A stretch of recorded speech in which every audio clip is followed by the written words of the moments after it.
Hi everyone, welcome back to my channel run classes for में। जैसा कि आप लोग थंबनेल में देख पा रहे होंगे, हम आपके लिए महत्वपूर्ण बहुविकल्पीय प्रश्न लेकर आएंगे जो आपके बोर्ड एग्जाम में लगातार पूछे गए प्रश्न है। चाहे वो आपका कोई सा भी बोर्ड एग्जाम हो, 11, 12, 13, 14, लगातार आपके पूछे गए प्रश्न है वही मैं लेकर आया हूँ। इस बार भी पूछे जाने की पूरी संभावना है।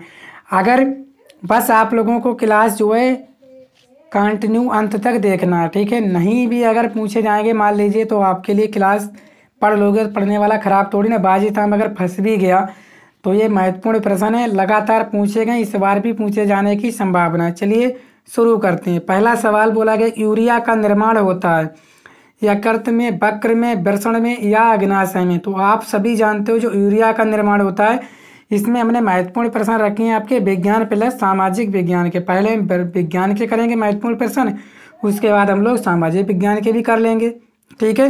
तो यूरिया का निर्माण होता है आपका यकृत में, वक्र में, वृषण में, अग्नाशय में। तो आप सभी जानते हो जो यूरिया का निर्माण होता है वो होता है आपका यकृत में, यानी कि लीवर में।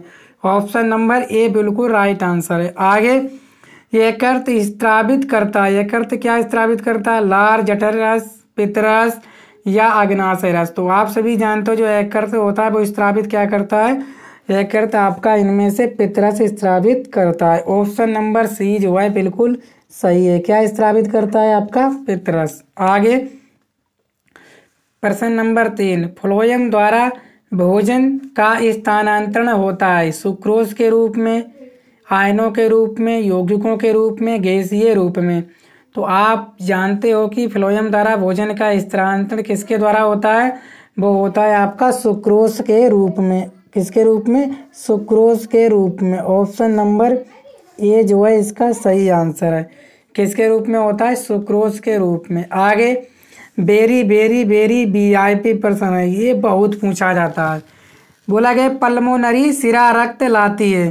तो पल्मोनरी सिरा जो है रक्त कहाँ से लाती है ये आपको बताना है। तो बताइए आप लोग इसका राइट आंसर क्या होने वाला है, ठीक है। फटाफट आंसर बता दीजिए। दाएं अलिंद में, बाएं अलिंद में, बाएं निलय में, दाएं निलय में।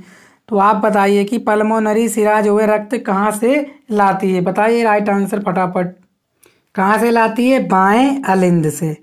कौन सा ऑप्शन? ऑप्शन नंबर बी जो है बिल्कुल सही आंसर है। आप लोगों ने सही जवाब दिया, बाएं अलिंद में। आगे, पादपों में वायु प्रदूषण कम करने वाली प्रक्रिया श्वसन, प्रकाश संश्लेषण, बाष्पोत्सर्जन या रसारोहण। तो आप सभी जानते हो पादपों में वायु प्रदूषण कम करने वाली प्रक्रिया है आपकी प्रकाश संश्लेषण। ऑप्शन नंबर बी इसका राइट आंसर है। आगे, मनुष्य में वक्र एक तंत्र है जो संबंधित है, बताइए। आपने वक्र मतलब किडनी सुना है, ये किसके संबंधित है? पोषण से, श्वसन से, उत्सर्जन से या परिवहन से। तो आप सभी जानते हो तो मनुष्य में वक्र एक तंत्र है जो संबंधित है किसके? आपके उत्सर्जन से। ऑप्शन नंबर सी जो है बिल्कुल राइट आंसर है। आगे बोला गया कि मनुष्य में दूध के दांतों की संख्या होती है 20, 24, 28 या 32।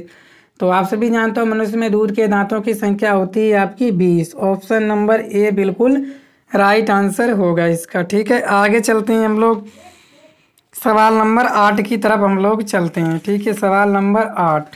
तो सवाल नंबर 8 क्या कहा गया है कि निम्न में कौन मानव के मादा जनन तंत्र का भाग नहीं है? अंडाशय, गर्भाशय, शुक्रवाहिनी, डिंबवाहिनी। तो बताइए निम्न में मनुष्य के मादा जनन तंत्र का भाग नहीं है, ठीक है। अंडाशय, गर्भाशय या डिंबवाहिनी या शुक्रवाहिनी। तो आप सभी जानते हो मानव के मादा जनन तंत्र का भाग नहीं है, वो है आपका कौन सा? शुक्रवाहिनी। कौन सा? शुक्रवाहिनी। ऑप्शन नंबर सी इसका राइट आंसर हो जाएगा। आगे क्या बोला गया? मुकुलन पाया जाता है, मुकुलन किसमें पाया जाता है? प्लेनेरिया में, हाइड्रा में, लिस्मानिया में या इन सभी में। तो आप सभी जानते हो जो मुकुलन पाया जाता है वो किसमें पाया जाता है?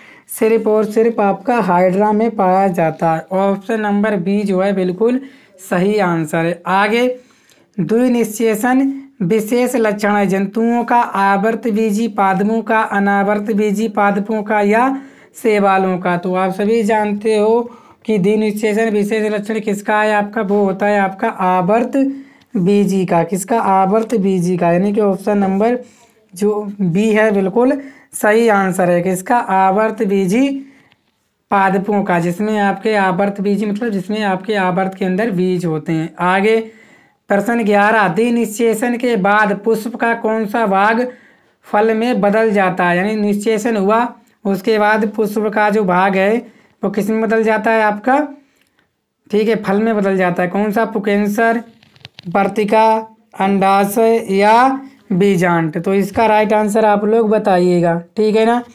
कौन सा भाग आपका जो है बदल जाता है, किसमें, आपका फल में। तो आप सभी जानते हो किसमें बदल जाता है, वो बदल जाता है आपका बीजांड। किसका, बीजांड, बीजांड वाला भाग ही आपका किसमें बदल जाता है, फल में। तो उम्मीद करता हूँ आप लोग समझ पाए होंगे। आगे टी.एच. मॉर्गन ने आनुवंशिकी प्रयोग किस पर किए, बताइए। जो टी.एच. मॉर्गन थे उन्होंने आनुवंशिकी प्रयोग किस पर किए थे, घरेलू मक्खी, बालू मक्खी, फल मक्खी या सी मक्खी। तो आप सभी बताइए किस पर किए थे। तो आप सभी जानते हो किस पर किए थे, वो किए थे आपके फल मक्खी पर। ऑप्शन नंबर जो है सी बिल्कुल सही आंसर है।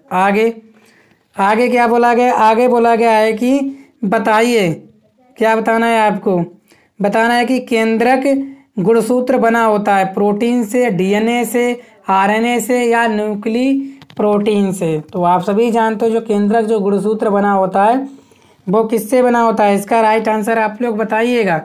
तो याद रखना वीआईपी प्रश्न है और पेपर में आपके पूछा गया है, किसमें होते हैं आपके, न्यूक्ली प्रोटीन से, ठीक है। ऑप्शन नंबर जो डी है बिल्कुल सही है, किसमें, न्यूक्ली प्रोटीन से। आगे प्रश्न 14, निम्न में कौन सा आनुवांशिक पदार्थ है, गोल्जी का है, डीएनए, राइबोसोम या माइटोकॉन्ड्रिया। तो कौन सा आनुवांशिक पदार्थ है, तो आप सभी जानते हो डीएनए जो है आपका आनुवांशिक पदार्थ है। Option number B. आगे बोला गया है कि समजात अंगों का उदाहरण है हमारा हाथ तथा कुत्ते के अग्रपाद, हमारे हाथ तथा हाथी के हाथ, आलू एवं घास के ऊपरी भूस्तरी, भूस्तरी या ये सभी। तो समजात अंगों के उदाहरण क्या हैं, ये सभी। ऑप्शन नंबर डी जो है बिल्कुल सही है, क्या है, ये सभी, ठीक है।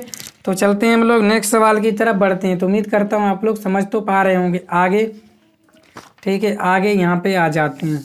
क्या बोला गया है, बोला गया है कि यहाँ पे बताइएगा जो शुद्ध जल का पीएच मान होता है 0, 1, 7 या 14। तो आप सभी जानते हो शुद्ध जल का पीएच मान कितना होता है आपका, 7 होता है। आगे निम्नलिखित में अम्लीय लवण है, तो अम्लीय लवण क्या होते हैं, जिसमें H पॉजिटिव आयन होता है वही कहलाते हैं आपके अम्लीय लवण। तो ऑप्शन नंबर बी जो है सोडियम हाइड्रोजन सल्फेट अम्लीय लवण है। धावन सोडा का रासायनिक सूत्र इनमें से कौन सा है, Na2CO3,10H2O, NaHCO3, NaCl या NH4Cl। तो धावन सोडा में आप जानते हो कितने होते हैं, जल के 10 अणु होते हैं। ऑप्शन नंबर ए बिल्कुल सही है। कापर तांबा का अयस्क है, कापर तांबे का अयस्क है, बॉक्साइट, कार्नेलाइट, मेलेकाइट, सीडेराइट। तो किसका है आपका, ऑप्शन नंबर बी मेलेकाइट का। आगे यौगिक CH3, CH2, CHO का नाम है, क्या नाम है, तो 1, 2, 3 कार्बन वाले क्या बोलते हैं हम लोग, प्रोपे। तो क्या हो जाएगा, CHO को क्या लगाते हैं, अल। तो ऑप्शन नंबर ए बिल्कुल सही है, प्रोपेनल। ब्यूटेनॉन में क्रियात्मक समूह है CHO, OH या ये वाला। तो आप सभी जानते हो ब्यूटेन में कौन सा क्रियात्मक समूह होता है, C+O। ऑप्शन नंबर बी बिल्कुल सही है। नेपोलियन का संबंध किस देश से, तो बताइएगा। आप सभी जानते हो जो नेपोलियन का संबंध था वो था आपका फ्रांस से, ठीक है। आगे बताइए महात्मा गांधी दक्षिण अफ्रीका से भारत कब लौटे थे, तो 1915 में लौटे थे। निम्नलिखित में कौन सी रेशेदार फसल है, तो कौन सी रेशेदार फसल है, तो आप सभी जानते हो कौन सी आपकी, option number A jute. Jute आपकी रेशेदार फसल है। तो आगे चलते हैं, इसकी आपको PDF भी मिल जाएगी। आगे बोला गया विश्व व्यापार संगठन की स्थापना कब हुई, बताइएगा। विश्व व्यापार संगठन की स्थापना कब हुई थी, इसका राइट आंसर क्या हो जाएगा। तो आप सभी जानते हैं व्यापार संगठन की स्थापना हुई थी 1 जनवरी 1995 को। ऑप्शन नंबर बी बिल्कुल सही है। आगे निम्न में कौन खरीफ की फसल है, धान, दालें, कपास, इनमें आपकी जो है कौन सी आपकी हैं, ठीक है, किसकी, खरीफ की फसलें। तो आपकी खरीफ की फसलें कौन कौन सी हैं, तो आप सभी जानते हो कौन सी, धान और कपास। कौन सी आपकी होती हैं, धान और कपास। ए और सी सही कर लीजिए, ए और सी बिल्कुल राइट आंसर है, ठीक है। कपास की खेती के लिए सबसे उचित भूमि कौन सी है? तो इसको हमें बताना नहीं पड़ेगा, आंसर आप कमेंट बॉक्स में छाप दीजिए। वैसे इसका काली मिट्टी राइट आंसर है। सुंदरबन राष्ट्रीय पार्क किस राज्य में स्थित है? पश्चिम बंगाल में। चिपको आंदोलन संबंधित है वन संरक्षण से। सलाल बांध किस नदी पर बना है? आपका चिनाब नाम पर बना है सलाल बांध। झरिया प्रसिद्ध है, झरिया किसके लिए प्रसिद्ध है? तो कोयला के लिए प्रसिद्ध है। ठीक है, तो उम्मीद करता हूँ आप लोग समझ पाए होंगे। इसका आप लोगों को PDF भी मिल जाएगा। ठीक है, PDF हमारे व्हाट्सएप कर दीजिए आप 87 089 78 089, इस पर आप लोग व्हाट्सएप कर दीजिए, PDF पूरी मिल जाएगी। ठीक है, थैंक यू।